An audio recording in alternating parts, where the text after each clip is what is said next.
Dan kita jangan banyak inisiatif. Sudah perintah presiden, perintah menteri, di bawah bikin lagi dia, diolah lagi. Peraturan menteri lah, peraturan teknis lah, rekomendasi lah. Akal-akalnya itu, saya ingatkan ya, semua menteri tertibkan birokrasimu ke bawah.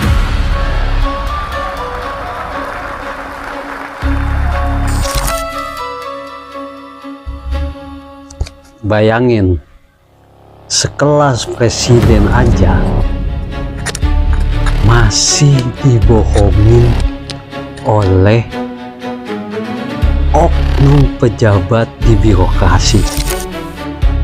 Bayangin, apalagi rakyat sama oknum koruptor ini di birokrasi. Nyatanya pasti banyak dibohong. Nih kita bahas.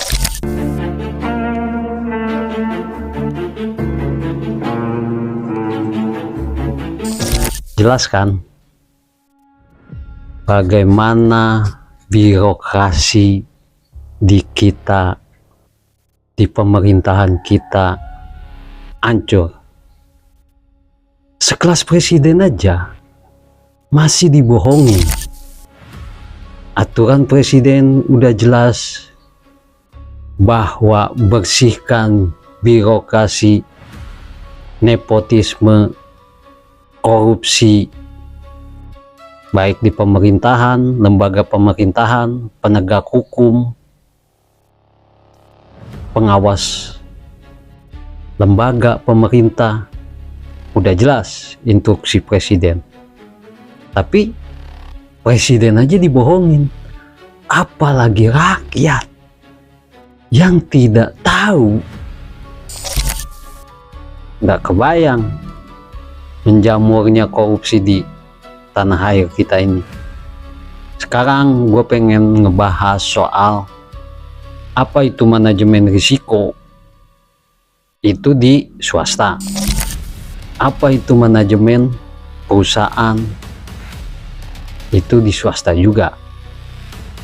Di pemerintahan namanya birokrasi. Sekarang gue ingin ngebahas soal manajemen perusahaan, dimana pengalaman gue pernah kerja di swasta. Di manajemen perusahaan, maju tidaknya perusahaan itu ada 3 kunci. 1, direktur utama di dalam organisasi manajemen perusahaan. 2, direktur operasional. 3, tentu aja bagian keuangan. Dalam struktur organisasi atau manajemen perusahaan, ini orang memegang maju tidaknya suatu perusahaan di swasta.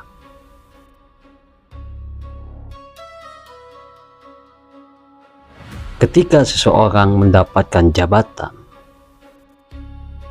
dari pemilik perusahaan, diberikan amanah, bukan mereka itu bodoh, justru mereka pintar, tetapi mereka mementingkan pribadi dan kelompoknya. Gua mengatakan di dalam perusahaan swasta.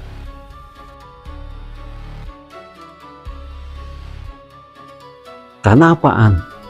Tujuan mereka, pejabat atau direktur utama di dalam manajemen perusahaan, apakah mereka tidak tahu kompas, arah, konsep, visi, misinya ke depan suatu perusahaan? Tidak, mereka paham arahnya perusahaan kemana, keberhasilannya di mana, mereka paham. Tetapi orang dekatnya, pemilik perusahaan ini, terus diberikan amanah menanggung jawab perusahaan tersebut, tidak dijalankan dengan baik. Karena apaan? Balik lagi yang gue bilang tadi, mementingkan memperkaya diri pribadi dan golongan. Akhirnya apa? Perusahaan tersebut seharusnya bisa bangkit, akhirnya apa? PHK massal. Karena apaan? Direktur utama sebagai roda pemilik konsep dan direktur operasional sebagai pelaksana di lapangan itu tidak menjalankan dengan baik. Karena apaan? Misi mereka bukan memajukan perusahaan, tetapi apaan? Untuk mementingkan memperkaya diri pribadinya dan golongannya. Jadi berdasarkan analisis gua dari perusahaan swasta ini, gak akan majunya di mana? Karena apaan? Orang dekat yang diberikan amanah atau kepercayaan tidak menjalankan atau ingin memajukan perusahaan tersebut lebih maju lagi. Ini di perusahaan swasta. Pengawasannya, kalau kita mengatakan pengawasannya, ya orang-orangnya mereka juga menutupi hal tersebut. Jadi pengalaman gue di swasta bekerja, pindah-pindah perusahaan, ya seperti itu. Perusahaan tidak maju dibuat oleh orang terdekatnya pemilik perusahaan. Hati-hati dengan orang terdekat itu, belum tentu dia memiliki integritas dan ingin memajukan perusahaan yang mereka pegang. Sekarang kita mengomongkan birokrasi yang dikatakan presiden.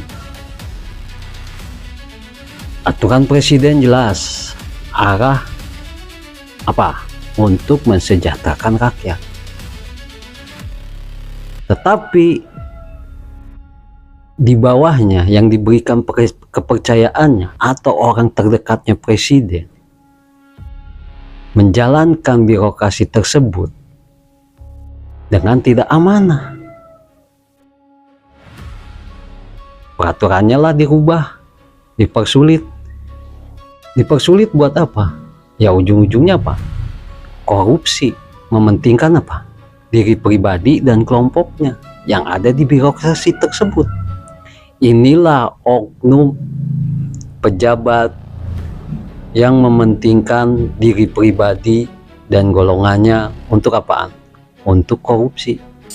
Saya bisikin Pak Presiden nih, Pak, orang terdekat hati-hati ketika diberikan kepercayaan, Pak.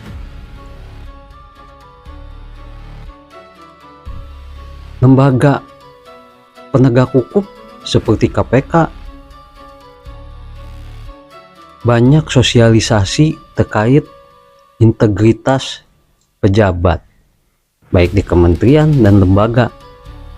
Kalau menurut gua percuma. Karena apa? Mereka paham kok apa itu korupsi, apa itu gratifikasi.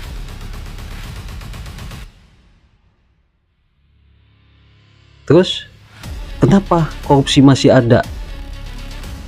Meskipun sudah disosialisasikan oleh aparat penegak hukum. Balik lagi, ketamakan untuk memperkaya diri pribadi dan kelompoknya itu yang menjadi korupsi terjadi. Makanya saya bisikin lagi, Pak Presiden, hati-hati dengan orang dekatnya. Padahal fasilitas yang mereka nikmatin oleh oknum-oknum pejabat ini yang dipercaya presiden luar biasa. Dari kendaraan dinas, tunjangan, gaji besar, apalagi bonus kalau di perusahaan BUMN luar biasa. Jadi di sini gue bukan untuk membela presiden ataupun siapapun, tapi kita lihat birokrasi di kita amburadul. Terus banyak publik, apakah tidak ada pengawasan dari BPK, BPKP, PPATK? Ada, tetapi mereka tutup mata sebelah. Kenapa? Apakah mereka nggak tahu? Tahu, tapi mereka tutup mata sebelah. Nggak aneh kok masyarakat tahu pejabat atau oknum pengawas seperti BPK, BPKP, ya bagian pengawas lah, kaya-kaya kok oknum ya. Karena apaan? Balik lagi, karena korupsi, suap menyuap diantara mereka. Akhirnya apaan? Birokrasi di kita, sistem birokrasi di kita hancur. Udah jelas kan statement presiden? Apa? Omongan atau statement presiden aja bisa dirubah, bisa dibohongin, apalagi rakyat. Kita bisikin lagi, Pak, hati-hati dengan orang dekatnya, Pak.